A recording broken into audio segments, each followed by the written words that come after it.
সবাইকে স্বাগত জানাচ্ছি। আমি ফিরোজ তোহা। শুরুতেই সংবাদ শিরোনাম জানিয়ে দেব এই মুহূর্তে হাতে পাওয়া সর্বশেষ গুরুত্বপূর্ণ আপডেট আন্তর্জাতিক সংবাদ।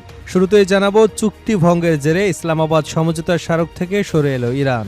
ইরানের উপ পররাষ্ট্রমন্ত্রী গাজেম গারিবাবাদি বলেছেন, যুক্তরাষ্ট্রের ধারাবাহিক হামলা চুক্তি লঙ্ঘনের কারণে তেহরান ইসলামাবাদ সমঝোতার স্মারক বাস্তবায়ন স্থগিত করেছে।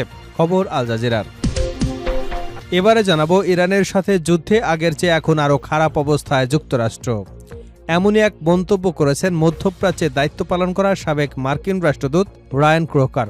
মার্কিন সংবাদ মাধ্যম সিএনএনের সঙ্গে আলাপকালে ক্রোকার বলেন, বর্তমান পরিস্থিতিতে ইরানের সরকার পরিবর্তনের কোনো সম্ভাবনা নেই, বরং যুদ্ধের কারণে যুক্তরাষ্ট্রের অবস্থান আগের চেয়ে আরও জটিল হয়ে উঠেছে। জানাবো ধোঁয়া, আগুন, বন্যা ত্রিমুখী দুর্যোগে বিপর্যস্ত যুক্তরাষ্ট্র। যুক্তরাষ্ট্রে একই সময় দাবানল, বন্যা এবং দাবানলের ধোঁয়ায় সৃষ্ট দূষণ, এই তিন ধরনের চরম আবহাওয়া পরিস্থিতি একযোগে আঘাত এনেছে। পূর্বাঞ্চলে দাবানলের ধোঁয়ায় আকাশ ঢেকে গেছে। দক্ষিণের টেক্সাসে তৃতীয় দিনের মতো বন্যা পরিস্থিতি অব্যাহত রয়েছে এবং পশ্চিমাঞ্চলে নতুন নতুন দাবানল ছড়িয়ে পড়েছে। খবর রয়টার্সের। জানিয়ে দেব দ্য গার্ডিয়ানের কলাম, ইরান নয় ট্রাম্পই বিশ্বের সবচেয়ে বড় বিপদ। বন্ধ হয়ে গেছে ইরান এবং যুক্তরাষ্ট্রের মধ্যকার শান্তি আলোচনার পথ। মধ্যপ্রাচ্যে নতুন করে শুরু হয়েছে উত্তেজনা। এক সপ্তাহ ধরে ইরান ও যুক্তরাষ্ট্রের মধ্যে চলছে ভয়াবহ হামলা পাল্টা হামলা। আর ইরানে নতুন করে হামলা শুরু করবার জন্য দেশটিকে বারবার বিশ্ব শান্তির জন্য হুমকি হিসেবে দেখানোর চেষ্টা করে যাচ্ছেন মার্কিন প্রেসিডেন্ট ডোনাল্ড ট্রাম্প। তবে ইরান নয় ট্রাম্পকে বিশ্বের জন্য সবচেয়ে বড় বিপদ হিসেবে উল্লেখ করেছেন ব্রিটিশ প্রভাবশালী সংবাদ মাধ্যম দ্য গার্ডিয়ানের কলামিস্ট সিমন টিসডল। তার মতে ট্রাম্প একাই এক বিধ্বংসী অস্ত্র। এবারে থাকছে ভারতে ভয়াবহ বিস্ফোরণ, নিহত ৮। ভারতের একটি অবৈধ আতশ কারখানায় ভয়াবহ এক বিস্ফোরণ ঘটেছে। এ ঘটনায় অন্তত ৮ জন নিহত হয়েছেন, সেই সঙ্গে আহত হয়েছে আরও অন্তত ৯ জন। ভারতীয় সংবাদ মাধ্যম এনডিটিভির এক প্রতিবেদনে বলা হয়েছে, ভারতের গুজরাটের আহমেদাবাদের একটি আতশ কারখানায় বিস্ফোরণের ঘটনা ঘটেছে। এবং সর্বশেষ জানাবো যুক্তরাষ্ট্রের সামরিক ঘাঁটিতে ইরানের হামলায় একাধিক মার্কিন সেনা আহত। জর্ডানে অবস্থিত মার্কিন সামরিক ঘাঁটিতে ইরানের হামলায় কয়েকজন মার্কিন সেনা আহত হয়েছেন বলে জানিয়েছে যুক্তরাষ্ট্রের সংবাদ মাধ্যম সিবিএস নিউজ। মার্কিন কর্মকর্তাদের বরাতে সিবিএস জানিয়েছে, জর্ডানে যুক্তরাষ্ট্রের ব্যবহৃত অন্তত 2টি সামরিক ঘাঁটিতে ইরানের হামলায় বেশ কয়েকজন মার্কিন সেনা আহত হয়েছেন। এতক্ষণ শুনছিলেন সংবাদ শিরোনাম, এবার থাকছে পুরো সংবাদ। দর্শক, অনুরোধ থাকবে ভিডিওতে একটি লাইক দিন, কমেন্টস করে জানিয়ে দিন এই ভিডিওটি আপনি কোন জেলা থেকে দেখছেন এবং শুনছেন। ইরান, ইসরায়েল, ফিলিস্তিনি যুক্তরাষ্ট্র যুদ্ধে আপনি যদি মুসলিমদের সমর্থন করে থাকেন তাহলে চ্যানেলটি সাবস্ক্রাইব করে রাখুন। চুক্তিভঙ্গের জেরে ইসলামাবাদ সমঝোতা স্মারক থেকে সরে এলো ইরান।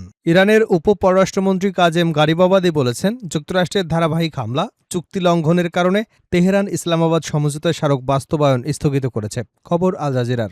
ইরানের সংবাদ মাধ্যম ফার্স নিউজকে গারিবাবাদি বলেন, যুক্তরাষ্ট্র ইসলামাবাদ সমঝোতা স্মারকের আওতায় থাকা তাদের সব প্রতিশ্রুতি লঙ্ঘন করে কার্যত তা স্থগিত করে ফেলেছে। তিনি আরও বলেন, এর জবাবে ইরানও চুক্তির আওতায় নিজেদের সব প্রতিশ্রুতি এবং বাস্তবায়ন স্থগিত করেছে। বর্তমানে আমাদের প্রধান মনোযোগ দেশকে রক্ষা করা। গারিবাবাদি দাবি করেন, চলমান সামরিক পরিস্থিতির কারণে ইরান এখন প্রতিরক্ষা কার্যক্রমে অগ্রাধিকার দিচ্ছে এবং এ অবস্থায় সমঝোতা স্মারকের বাস্তবায়ন অব্যাহত রাখা সম্ভব নয়।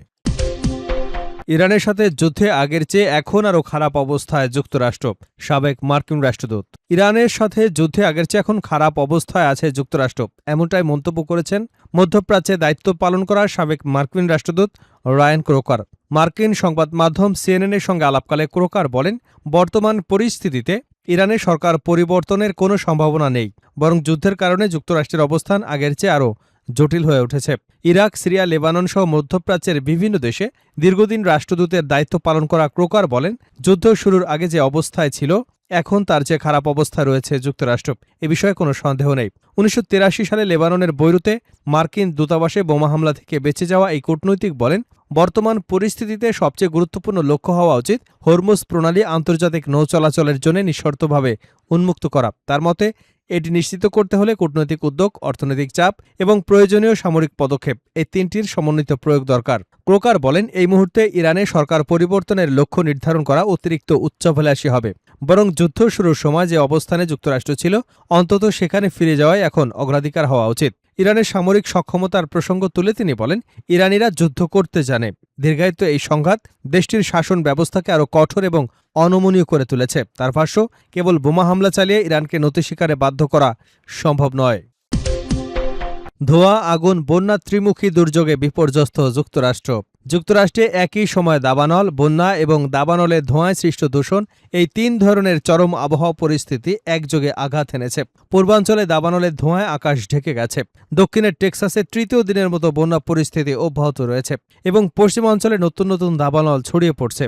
শুক্রবার দেশটির ন্যাশনাল ইন্টার্জেন্সি ফায়ার সেন্টার জানায়, বর্তমানে ১৫টি অঙ্গরাজ্যে ৬৮টি বড় দাবানল চলছে। বজ্রপাতের পর শুধু প্রশান্ত মহাসাগরীয় উত্তর পশ্চিমাঞ্চলে নতুন করে ১৭টি দাবানলের সূত্রপাত হয়েছে, যা অঞ্চলটিকে বর্তমানে সবচেয়ে ঝুঁকিপূর্ণ এলাকায় পরিণত করেছে। একই সময় গ্রেট লেকস অঞ্চল থেকে শুরু করে রাজধানীর ওয়াশিংটন ডিসি পর্যন্ত বিস্তীর্ণ এলাকা দাবানলের ধোঁয়ায় আচ্ছন্ন হয়ে পড়েছে। অন্যদিকে টেক্সাসের হিল কান্ট্রি এলাকায় বন্যার পানি তৃতীয় দিনের মতো তাণ্ডব চালাচ্ছে। পরিস্থিতি মোকাবেলায় দেশজুড়ে ১৭,৪০০-রও বেশি দমকল কর্মী, ১৪০টি হেলিকপ্টার এবং ৪টি সামরিক C-১৩০ এয়ার ট্যাঙ্কার মোতায়েন করা হয়েছে। এবছর এখন পর্যন্ত যুক্তরাষ্ট্রের প্রায় ৩৭,২০,০০০ একর বনভূমি পুড়ে ছাই হয়ে গেছে, যা গত বছরের একই সময়ের তুলনায় ১০ লাখ একর বেশি। ইরান নয়, ট্রাম্পই বিশ্বের সবচেয়ে বড় বিপদ, দ্য গার্ডিয়ানের কলাম। বন্ধ হয়ে গেছে ইরান এবং যুক্তরাষ্ট্রের মধ্যকার শান্তি আলোচনার পথ। মধ্যপ্রাচ্যে নতুন করে শুরু হয়েছে উত্তেজনা। এক সপ্তাহ ধরে ইরান ও যুক্তরাষ্ট্রের মধ্যে চলছে ভয়াবহ হামলা পাল্টা হামলা।